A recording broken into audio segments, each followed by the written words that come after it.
Imagine waking up one day to find that hardly anyone around you questions anything. Instead of curiosity, you find knee jerk reactions, sound bites, and viral headlines. Critical thinking, once celebrated as the engine of democracy and innovation, has gone missing. In the US, Canada, Australia, and beyond, surveys show worrying trends.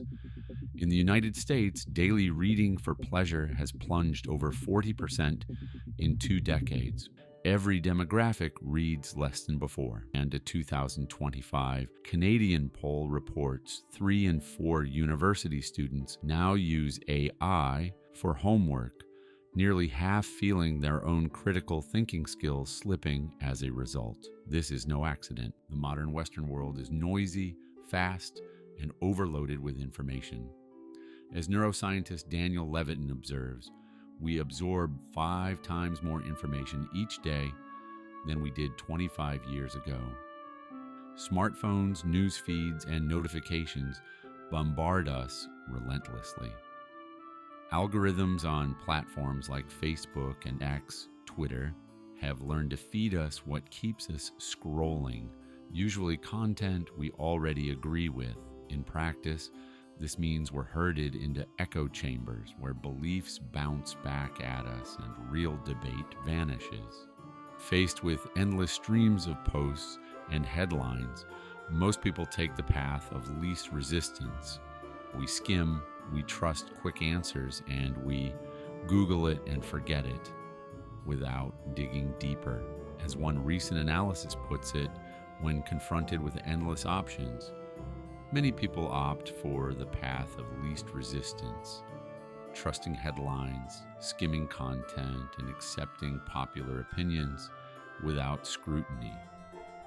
In short, we don't really think, we scroll, click, and react, schooling for conformity. Our schools don't help. Modern Western education often prizes obedience over originality. As critical educators like John Taylor Gatto have noted, public schooling was originally designed to produce predictable workers, not independent thinkers. In practice, too many schools push students to memorize facts and get high test scores rather than wrestle with ideas. A media report on U.S. schooling captured this bluntly. High school became learning by rote, with students cramming facts for exams and forgetting them afterward. In both classrooms and corporate trainings, questioning the status quo is often subtly discouraged. We learn early on that grade and approval matter more than challenging assumptions. Over time, this conditions us to defer to experts or the group consensus instead of thinking for ourselves, and slowly, questioning disappears.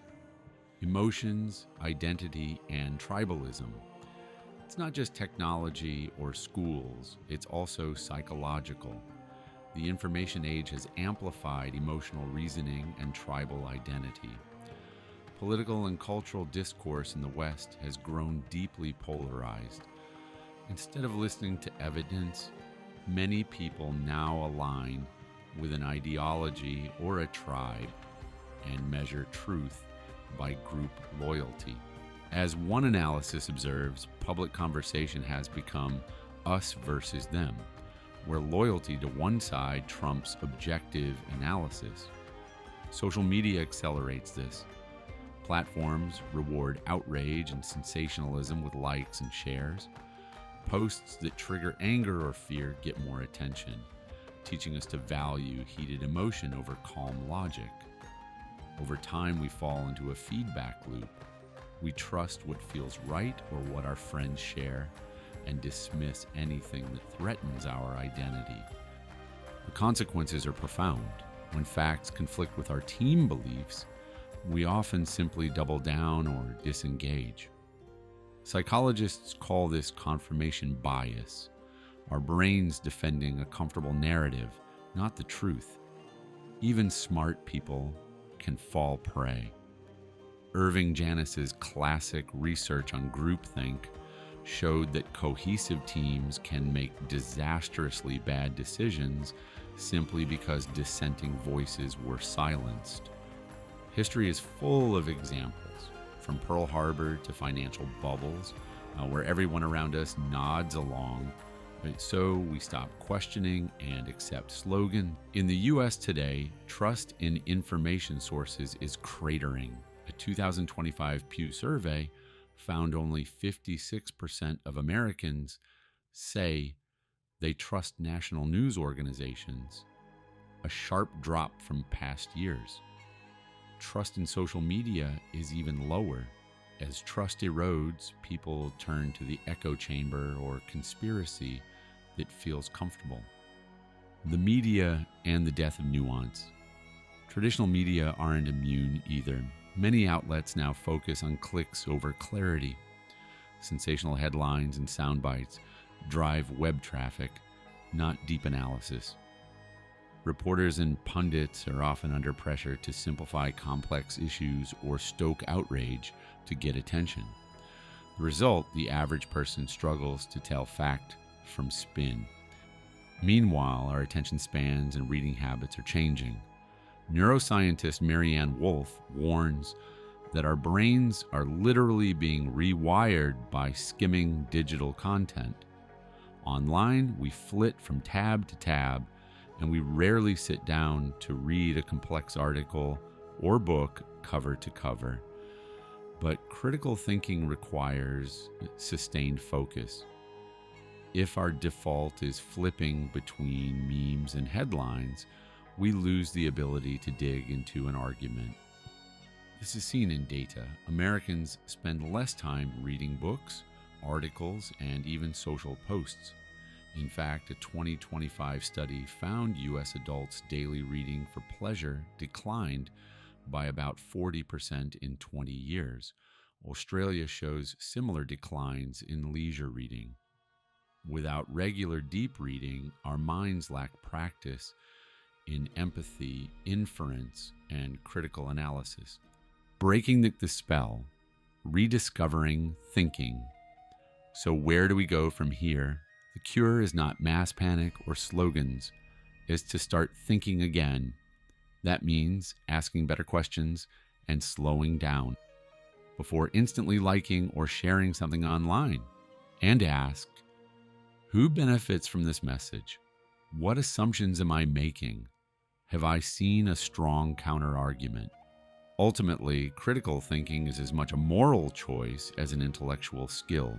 It requires courage and humility. Sociologist Erich Fromm warned that modern life often pushes us to believe issues are too complicated for our own minds, discouraging us from thinking. In reality, many big issues, freedom versus oppression, justice versus greed, ignorance versus understanding, can be understood by anyone willing to contemplate them. Final call to reclaim our minds. Start small. Read real books, not just tweets. Question your beliefs and play devil's advocate. Practice metacognition. Be aware of your own biases and thought patterns. Remember that expertise often overlaps with uncertainty. Experts debate important questions, and honest science always updates with new data. If everyone around you accepts something without question, that's your cue to ask why. In a society where ignorance is loud, thinking deeply is a revolutionary act. Each time you choose to pause, reflect, and question, you light a small spark of change. But freedom has a price: vigilance of mind. When more people think clearly, manipulation loses its power. Ask yourself, are you going to be a passive consumer of mindless content, or a self-respecting person who demands evidence over emotion? The responsibility is yours. What do you think? Is critical thinking disappearing? Tell me in the comments. And if you want more documentaries like this, consider subscribing. Stay curious, stay awake, and keep thinking.